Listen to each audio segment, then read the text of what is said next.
welcome. So, if you think about Western Europe before the 16th century, it's hard to overstate the influence of the Roman Catholic Church. It was just everything, wasn't it? Wow. Religiously, politically, culturally. Absolutely. It was the central pillar of society. Hmm. But then came this period we call the Reformation, this massive upheaval. Right, a huge split. And that's what we're diving into today, using your sources to understand how this religious renewal also became, well, a pretty violent redrawing of power. Exactly. Our mission here is to get past just listing dates and names. We want to understand why. Why did all this discontent, which had been simmering for a long time? You mean with people like the Cathars or Wycliffe, Johannes Hus? Precisely. Why did it suddenly just explode in the 1500s? Why then? It turned into, well, a full-blown revolution, leading to new movements like Lutheranism and Calvinism. And your sources point to some pretty immediate triggers, right? A lot of visible corruption. Oh, definitely. There was huge public frustration. You had church leaders seemingly obsessed with, worldly things, power, pleasure, commissioning incredibly expensive art. While ordinary people were often struggling. Exactly. And add to that stories of poorly trained clergy, high-ranking ones, even ignoring vows like celibacy. It created an environment just ripe for change. Okay, so let's bring in Martin Luther. His challenge seems to have struck right at the core, theologically speaking. It really did. He went after the fundamental Catholic teaching that salvation wasn't just about faith, but also required the church's active help the sacraments, doing good works.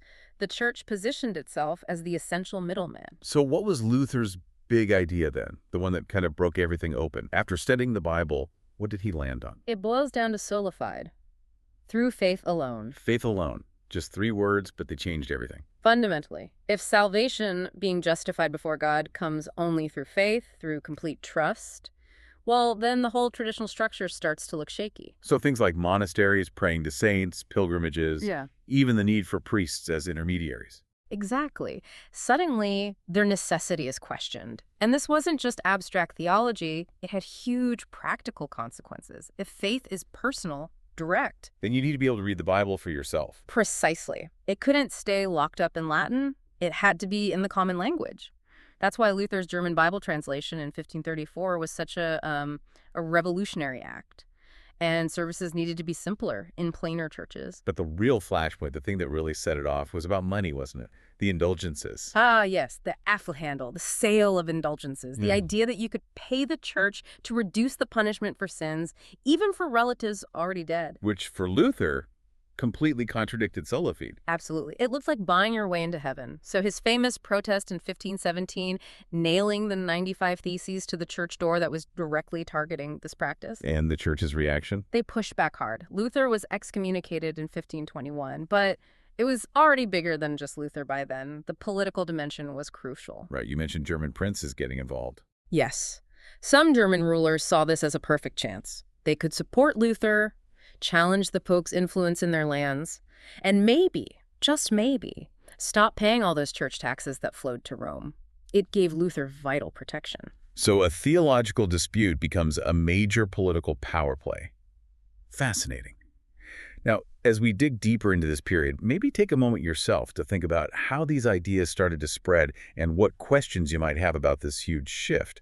Because Luther wasn't the only major figure stirring things up. No, indeed. We absolutely have to talk about John Calvin. His influence was enormous, particularly in places like the Netherlands. And he took things even further theologically, didn't he? He did. Calvin developed the doctrine of predestination. This is the idea that God has already decided before you're even born who is destined for salvation, the elect, and who isn't. Wow, that's quite a concept. Very deterministic.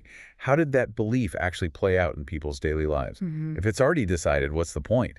Well, paradoxically, it led to incredible discipline and organization. Since you couldn't know for sure if you were saved, the thinking went the best evidence that you might be one of the elect was to live a highly moral, sober, thrifty, and hardworking life. Almost like you had to prove it to yourself in the community. Sort of, yes. It fostered these very focused, productive communities. Some argue it laid the groundwork for what people later called the Protestant work ethic. Calvinist communities tended to be very tightly organized, perhaps more so than the early Lutherans. So you have these spreading movements, conflict inevitably follows. How did they try to manage that politically? The first major attempt was the Peace of Augsburg in 1555. This basically established the rule, cuius regio, Is religio, whose realm, his religion. Meaning the local prince or ruler decided if their territory would be Catholic or Lutheran. That's right. And everyone living there had to follow suit or leave. It was a way to stop the fighting, at least in the German lands. Later in France, you had the Edict of Nantes in 1598, which granted substantial rights to Calvinists, the Huguenots, offering a bit more tolerance, for a time anyway. Okay, so Protestantism is spreading, gaining political recognition. How did the Catholic Church respond to losing so much ground? They launched what's called the counterreformation, or contra-reformity. It wasn't just damage control, it was a major strategic effort on multiple fronts. Like what? What do they actually do? Well, they used tools like the Inquisition, strengthening it to investigate and prosecute perceived heresy. They created an index of forbidden books to control the spread of Protestant ideas. So, clamping down on dissent. Yeah. But did they also look inward? Yes, critically they did. They realized they needed to reform from within. This meant much stricter rules for clergy, better education in seminaries, tackling corruption, trying to restore moral authority. And wasn't there also an artistic strategy? Oh, very much so. The rise of Baroque art is strongly linked to the Counter-Reformation.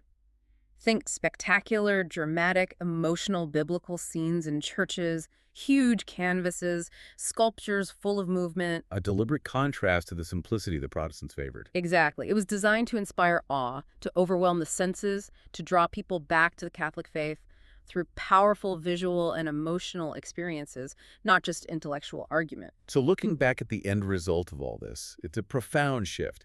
The Catholic Church undeniably lost a huge amount of influence, both spiritual and temporal. Immense change. And the daily lives of ordinary people across Europe were transformed. The focus shifted for many, from community rituals led by priests to more individual piety, personal Bible reading. Old Catholic feast days and customs were often replaced or disappeared. It's quite incredible that just a couple of core theological ideas, sola fide and predestination, could unleash forces that literally reshaped nations and the very fabric of society. It truly is. Which leads to a final thought, perhaps for you listening. Yeah. If these abstract beliefs, held deeply by individuals, had such power to redraw maps and change social behavior back in the 16th century, how much do our own deeply held beliefs, individual or collective, still fundamentally shape our political landscapes and social structures today? It's a question that never really goes away.